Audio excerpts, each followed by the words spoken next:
assalamu alaikum wa rahmatullah wa barakatuhu. Bandiraɓe musidɓe tedduɓe, on calminama, on jurama, kadi on mbiyama bisimilla mon e lawre men www.kodelsoft.com.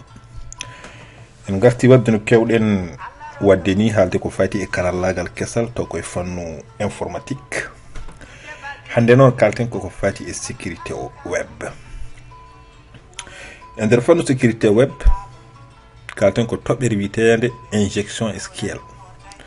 holko woni injection SQL? Injection SQL ko feere nde piratuji kutorto taw noon ɓe kutorto ɗum koye raketaji SQL ngam yidde pirade compte uji yimɓe, walla yidde nadde e système d'information yimɓe ha mbawa nadde e base de données ji ɗi ɓe mbawa récupérer information ngaji.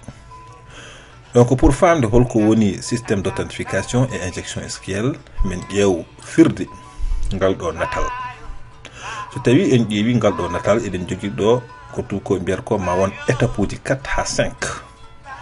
so tawi joni on ƴeewi ɗo joni ɗum ko page, oɗo page waɗi ko login, waɗi ko mot de passe. c'est comme si so tawi en dokki yeru so ngari e page mon Facebook ngam yidde connectade, oɗon jogui page d'accueil, en waɗi login, en waɗi mot de passe et bouton connexion walla validé walla ok. étape adano so tawi a nanni mot de passe ma e login ma, information ngaji nanuɗe aɗi neldete koto serveur ko wiyete serveur web. so tawi information ngaji ɗi ko wayno login e password ngari ha serveur web heeɓi ɗum, o nelda ɗiɗon information ngaji to wiyete base de données. base de données o ƴeewa beele oɗo login e password ene woodi, wonto woodi e table uji makko ɗi. so tawi ko table authentification, o ƴeewa e nder table authentification beele oɗo login e password ene woodi. kankone o nelde résultat makko woni étape tataɓo o to serveur web. résultat mo neldata o noon ne wawi wonde sous forme objet, en wawi wonde objet, en wawi wonde kadi array woni tableau. donc serveur web holko waɗata? étape nayabo, serveur web o kañum ne ƴefta résultat o. so tawi login e password o en woodi, redirige farnuma e page ma profil, walla page admin, walla page d'accueil. ɗo kamɓe ɓe bindi hen vous êtes identifié, hollirma wonde an aɗa woodi ko an jeeyi login o e password o, donc profil ma nen. étape 5 o eɗen mbawno ɓeydude hen so tawi serveur web o heeɓi résultat mo heeɓi o wonde an a woodani. donc on wawno wadde page goɗɗo haysoko ɗo en mbaɗani ɗum taw noon page o ko page d'erreur, yidde widema an a woodani. ewa ɗum noon holto injection SQL mo jiɗɗen haalde o holto arata? ko hakkude serveur web o e ɗo e no wiyeteno hakkude serveur web e base de données. donc eɗen gandi base de données kañum ene jogui langage base de données kañum ko SQL. ɗo kutortoɗen ko SGBD relationnel. donc comme ko requête SQL ɓe kutorto, injection SQL o kadi ɓe garata kamɓene koye requête o ɓe ƴeewa ɓeydude hen hunde ngam modifiede, ngam waylude requête o haɓe mbawa nadde e base de données o, ha base de données o wawa ruttinde to serveur o résultat ji. donc injection SQL arata koye requête SQL. e nder requête SQL won norme uji, won fonction ngaji poɗɗi hutorede ha wawa wonde sécurisé. donc ɗum woni ko jiiten ko. so tawi joni en gari en ƴeewi ɗo, enen en mbaɗi oɗo système oɗo page ko page mo mbaɗɗen programmé pour tutoriel o. donc ana waɗi login, ene waɗi password. so tawi a tappi login ma, a tappi password ma, connectuɗa. donc ƴeewen mbaɗen yeru. min joni logginam ko pullo so mi tappi pullo mi ari joni mi waɗi mot de passe am mi cliquer sur valider on dit mi connecté o wi kam vous êtes connecté en tant que pullo firti ko base de données o andi reketam andi login am e password o ene woodi e table biyeteɗo authentification on ɗo. Donc requête on woni simple, requête ko select from authentification won table, c'est-à-dire sélectionne champ uji ɗi fof taw table taw ko table authentification where taw non login égal à pullo and walla password égal ɗum ɗo. Password o so wayini tan firti koko waɗa crypté. Donc ɗo noon min utilise ko algorithme MD5 il faut programme les programmeurs là oɗon gandi ɗum ko algorithme ɓoyɗo seeɗa. Hande joni ene waɗi algorithme uji goɗɗi kesi kutorteɗi. Donc garen to to éditeur men Sublime Text ɗo eɗen jogui page biyeteɗo index koye nder index o nder page index o mbaɗɗen codé formulaire men len forme, c'est-à-dire formulaire toujours fuɗɗorto ko forme action forme action.php. ɗum holko firti ko so tawi a waɗi login ma waɗi password ma a cliquer sur formulaire o ko oɗo fonction o oɗo fonction ɗo to oɗo fonction waɗata exécuté ko woni e nder oɗo fichier ko waɗata exécuté. Donc oɗo fichier ene woni important no feewi. Donc jehen to oɗo fichier o fichier woni kañum woni ɗo e nder oɗo fichier holko mbaɗen. Donc ƴeewe e nder oɗo fichier eɗen jogui sen mbaɗi ni no sen mbaɗi ni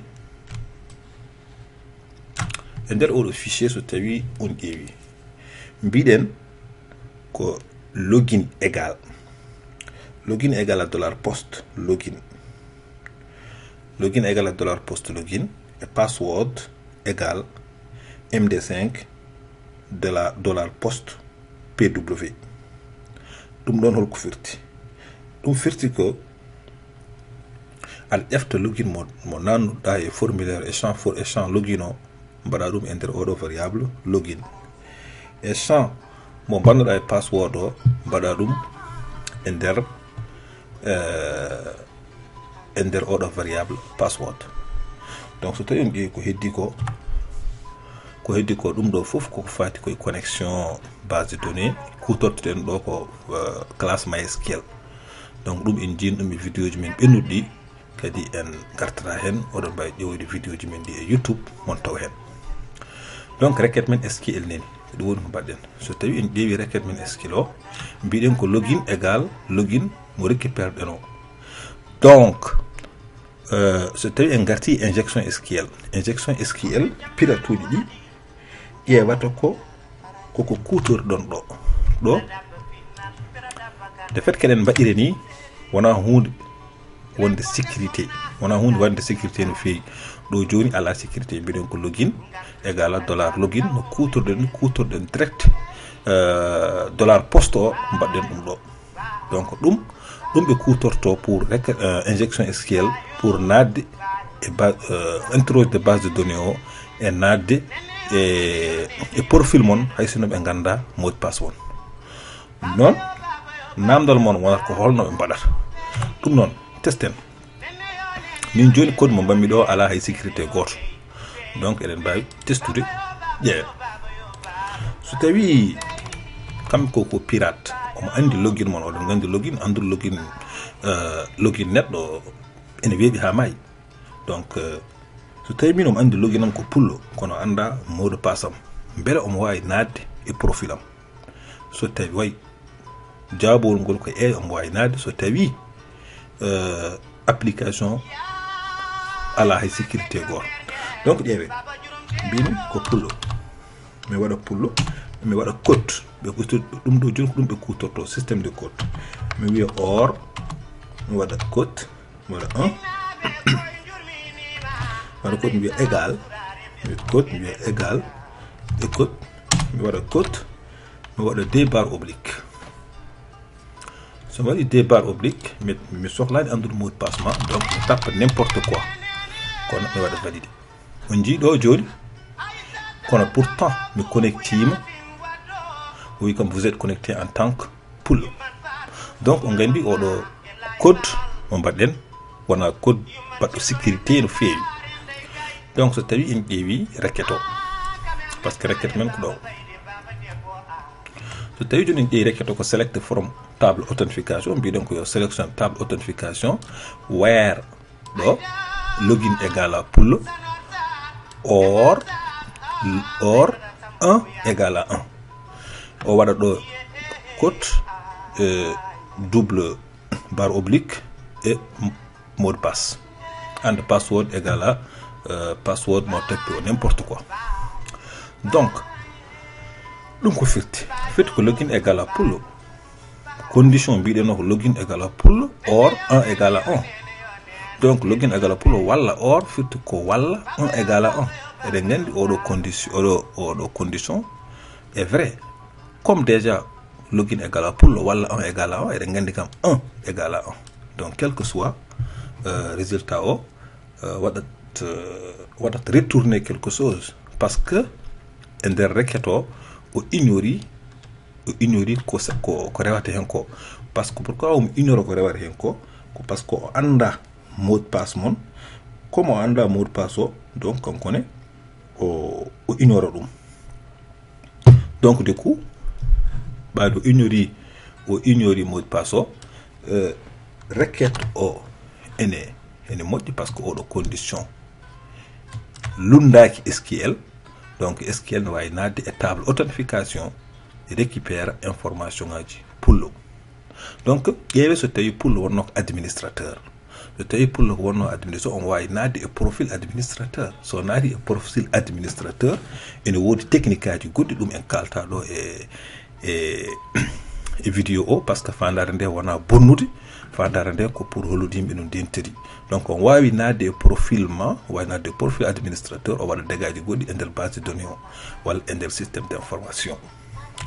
Donc joni en gandi kam ko kodo wona ala hay sécurité goto. Donc ko ɓuri enen wajje men ko, donc holno mbatten ha kodo wawa wonde sécurité. Donc en waɗi guiɗi ɗiɗi. ƴeewe ɗo requête o holno sifori. Requête o fuɗɗori ko select from authentification where login égal à login. On ji kamɓe joni mbawi hutorade système de code, ko ɗum woni ko mbaɗen système de code woni won ɗum ɗo ɗiɗo de fait arde ɗo ne waɗa ɗiɗo cotuji ɗum système de code. Donc enen holno mbatten ha mbawen éviter ɗum. So tawi en ƴeewi ɗo joni mbiyeten ko select from authentification table authentification where login égal à oɗo login. ɗum di o utilise système de code ko heddi ko o ignore ɗum. Parce que pourquoi o ignore ko heddi ko o ignore mot de passe, parce que o anda mot de passe, o wawa devinde mot de passe, kadi o wawa wadde code e mot de passe o. Donc woni wiɓe toni ene wawi wonde so tawi a wayli ordre o an joni au lieu aɗa fuɗɗoro login égal à dollar login, puɗɗorɗa password égal à password ma, ɓaade password ma koko crypta, o wawa andude. Ewa donc ɗum noon joni wawa wonde une solution. Kono solution ɓuri won efficace, ko wonde MySQL. So tawi connexion kutorɗa ko connexion MySQL, enen ko ɗum kutorɗen ɗo, eɗen mbawi hutorade fonction goɗɗo ene wiye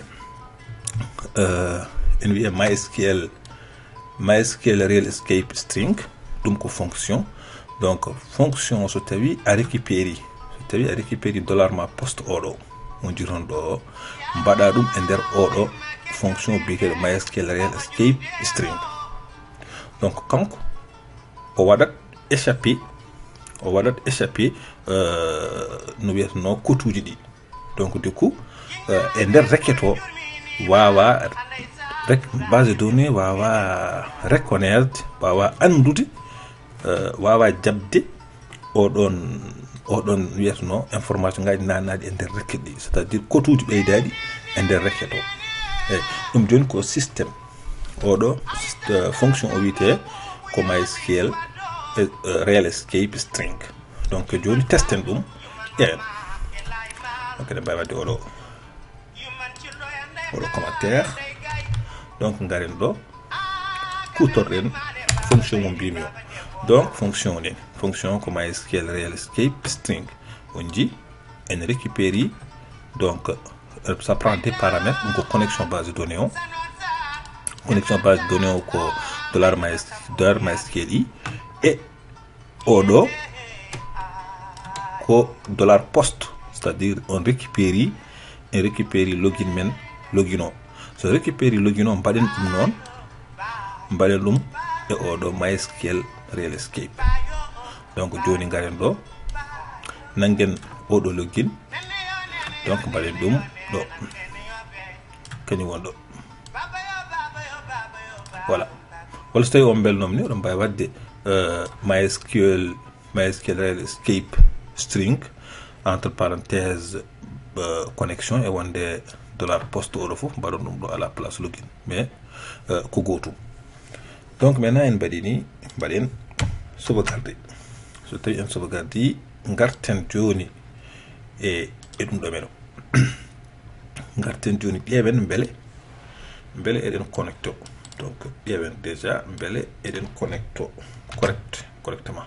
Donc mbiyen pullo après mbiya ɗo mbaɗen mot de passe men donc ɗo eɗen connecto ko normal. Donc mbaɗen koye men pirate, mbiyen joni so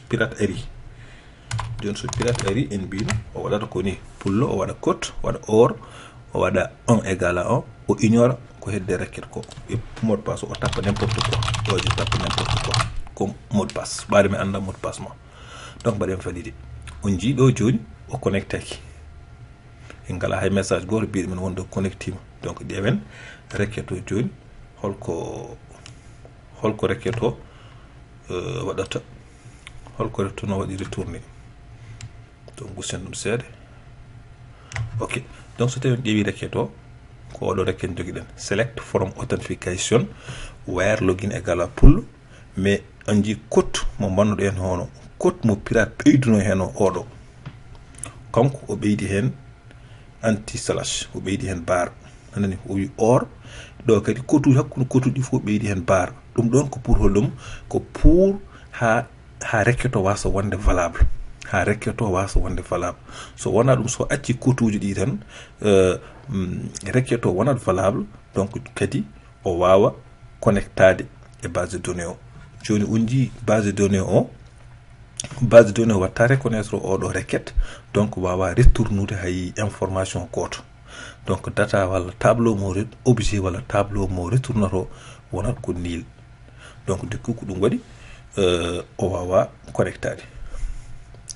Donc voilà ko ɗum woni injection SQL ko jinnomi haalde hen.